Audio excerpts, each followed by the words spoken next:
Di video ini kita akan terangkan alat dan bahan yang kita gunakan untuk menjahit sashiko ya.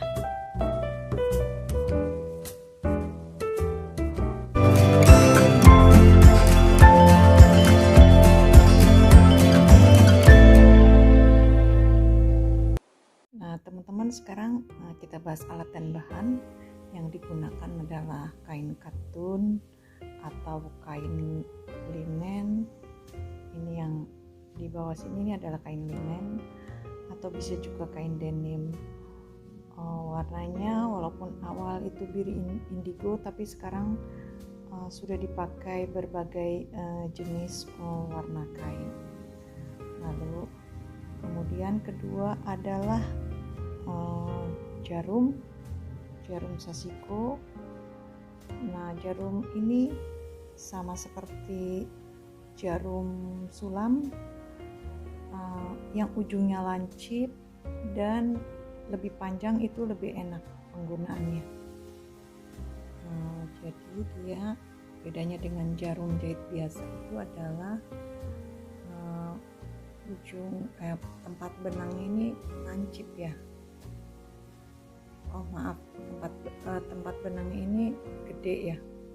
Jadi karena benang yang digunakan itu 3 lapis atau lebih besar daripada cuma sekedar menjahit biasa yang 1 lapis. Ini ujungnya ujung lancip ya, karena ada juga yang ujungnya tumpul. Jadi kita pakai yang lancip.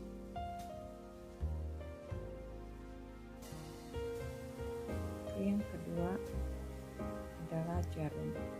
Sekarang yang ketiga adalah benang.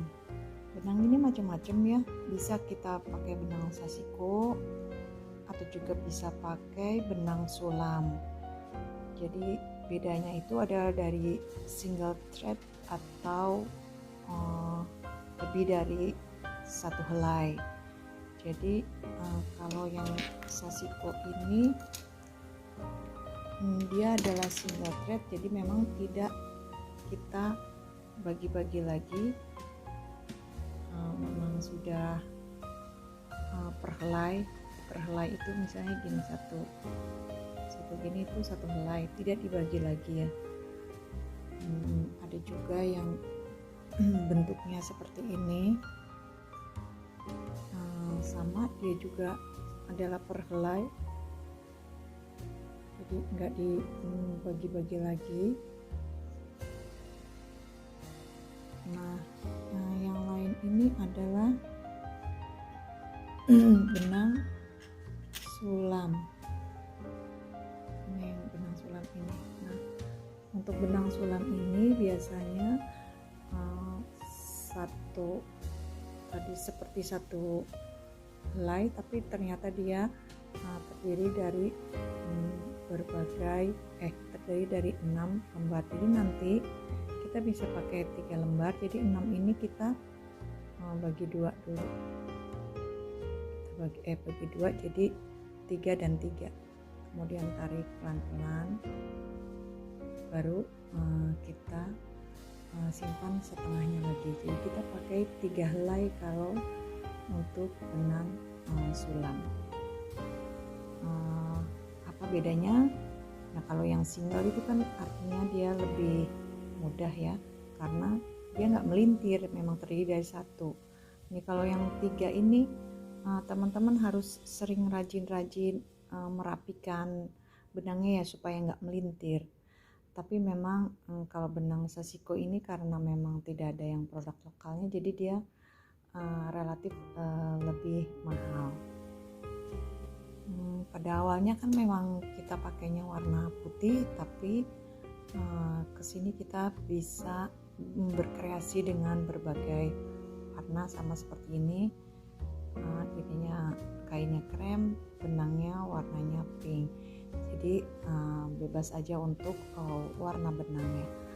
Lalu selanjutnya adalah pembidangan. Pembidangan ini opsional ya. Mungkin untuk desain yang kecil pakainya yang kecil, desain yang gede pakainya yang gede. enggak juga nggak apa-apa, tapi memang untuk lebih memudahkan supaya rapi saja, nggak berkerut kainnya. Nah, kemudian penggaris sentimeter seperti ini.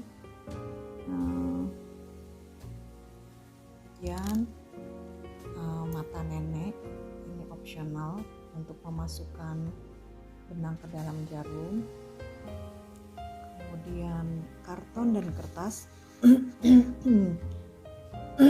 Teman-teman bisa pakai kertas garis-garis atau kertas HVS. Kartonnya juga karton bekas aja nggak apa-apa, cuma untuk mempertebal. Kemudian lem dan gunting. Lem untuk menempel ke karton, kemudian gunting itu gunting kain dan gunting benang. Jadi satu gunting juga nggak apa-apa sih, gunting apa saja bisa dipakai. Kemudian kertas atau kain ya, kain viselin. Jadi ini nanti untuk melapisi bagian bawahnya kalau sudah jadi, atau bisa juga pakai dakron seperti ini. Dia teman-teman bisa lihat ya, ada 3 lapis bagian atas. Ini di tengahnya bagian tengah ada dakron, dia lebih tebal daripada tadi viselin. Kemudian ini bagian belakang katun juga, jadi 3 lapis seperti ini. Lalu kemudian benang jahit biasa nanti untuk merapikan pinggiran setelah selesai.